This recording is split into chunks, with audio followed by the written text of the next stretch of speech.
people, some have an image of India and a land of inequality, but I think India has, after independence, invented itself, and some problems have been there, so uninvented, and probably somebody has said reinvented. India recently, Patrick French defined India in terms of nation, wealth, and society. He used three Hindi words, or Sanskrit words, Rashtra, Lakshmi, and Samaj, to understand India as a nation or India as an idea. I think there's nothing like mythology or mystification regarding diversity in unity in India. It's all a reality, a ground reality. There are people who live in different regions, they pursue different religions, they speak different languages, they are in different parts of the country, they have their cultural way of life. But most important, I think recently somebody has said, is asymmetry and co-option, the two big problems in governance of Indian society. India as an idea and as a nation have to be seen very carefully now, and probably that can answer who's India and which India.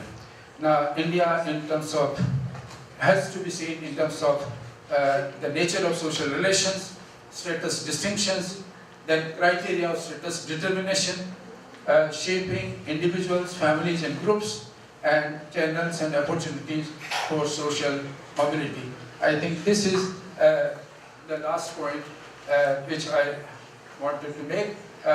Then this would mean that there is some kind of lack of clarity or haziness in governance today. Today means in 2030. And a question mark is being made on our electoral democracy. Globalization is under attack again in a serious way because the kind of developments which have been in the last 2-3 years, some kind of charm for middle class, dwindling glamour of middle class could also be sensed today.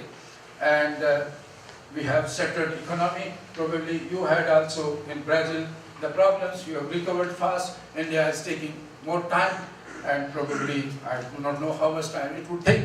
And therefore, crisis of confidence in managing affairs of the country persists today. Thank you so much.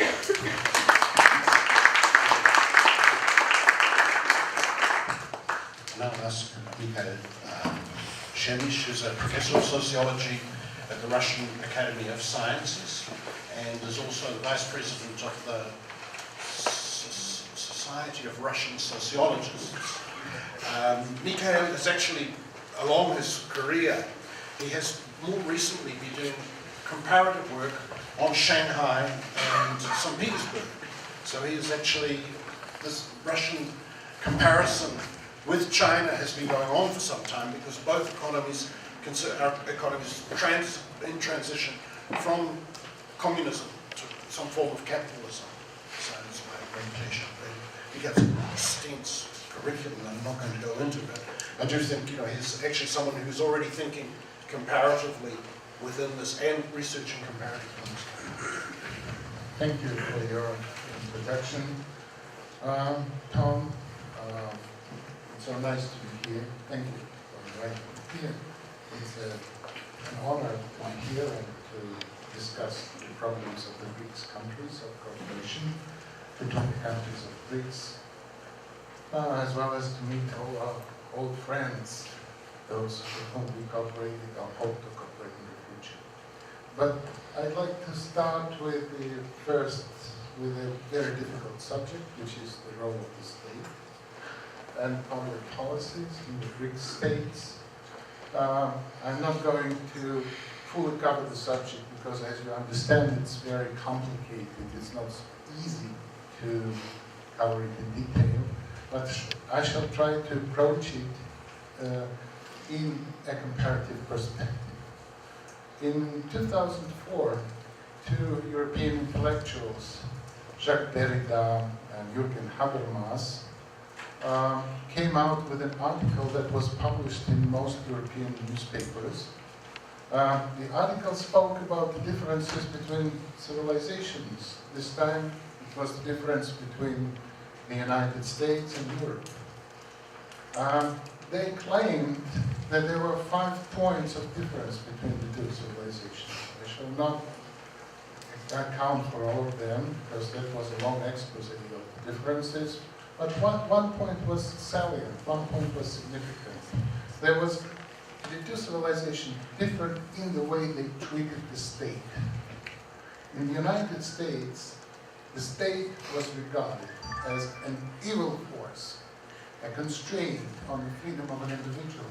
But in the European tradition, the state is regarded more often than not as a positive force, as an instrument that can alleviate many of society's difficulties, ailments, plights. So there is this kind of difference. I'm afraid that of late, in light of the globalization policies, the American view of the state prevailed. We now regard the state more as an interference, as something that's blocking development rather than helping it.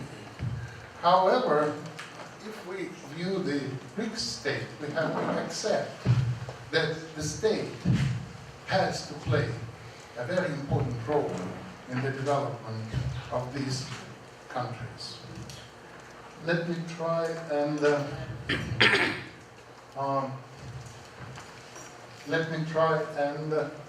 describe the role of the state in these countries. First of all, there is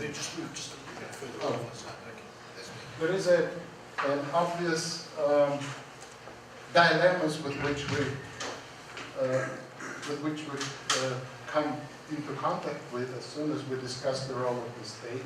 First of all, the idea of reduction of the role of the state, which is typical of the neoliberal approach to economy and society, comes against the necessity to promote large-scale economic development with massive infrastructural projects in the BRICS states. Most of BRICS states suffer from deficiencies in infrastructure. They need the development of infrastructure, they need large investment in infrastructural projects. But which force, who can come up with those investments, who can promote these projects? The state is obviously a locomotive of big projects that can promote economic development in the BRICS states. And this is already happening, this happened in the past. But it is at variance with the main ideological postulate of the neoliberal approach, which calls for a reduction of the role of the state. And then there is another point in the neoliberal approach, which is the reduction of the state must go hand in hand with the commercialization of some vital functions that the state played in the past. However, it is obvious that the BRICS states have to combat poverty, and poverty and the scale of poverty is a problem for most BRICS states, as well as the gap between the rich and the poor. In Russia, the gap between the rich and the poor is great, as well as in China, as we know, as well as in India, in Brazil, in every BRICS state, in South Africa, in every BRICS state, we face the same structural problem. The problem of the rich and the poor, and the difference between them. So, what policies could be applied to close the gap between the rich and the poor? The state has to play a vital role, obviously, with the taxation policies and other instruments at its disposal. Then, there is an accent of community. The neoliberal approach calls for downgrading certain policies, relegating certain policies to the level of communities. However, if we discuss the perspective of relegating these policies to a lower level of a community, we have to examine what kind of communities we have. I must remind you that in the 19th century, some of the functions were performed by communities, but these communities were criminal. It was called social banditry. Social bandits, those who robbed trains, who robbed individuals, who collected resources, but then they use these resources to strengthen communities. Do we need such communal services nowadays? Is it a modern society that relegates the functions, the vital functions, social functions, to the level of communities that are deficient, that are incapable, that do not have the resources to solve important problems? And then there is also a need to increase human capital. For all the BRICS countries, all the BRICS countries are implementing educational reforms, trying to strengthen education, to increase society's resources. However, the necessity to increase human capital comes against marketization of education that is promoted by the neoliberal approach. Education cannot be marketed directly. Therefore, it requires huge bureaucratic machines to control the outcome of education. So the policies lead to the bureaucratization of the entire education process, as well as to inadequate criteria for the evaluation of outcomes of education in each country. So the BRICS, they need actually more state interference in promoting education, in promoting the accumulation of human resources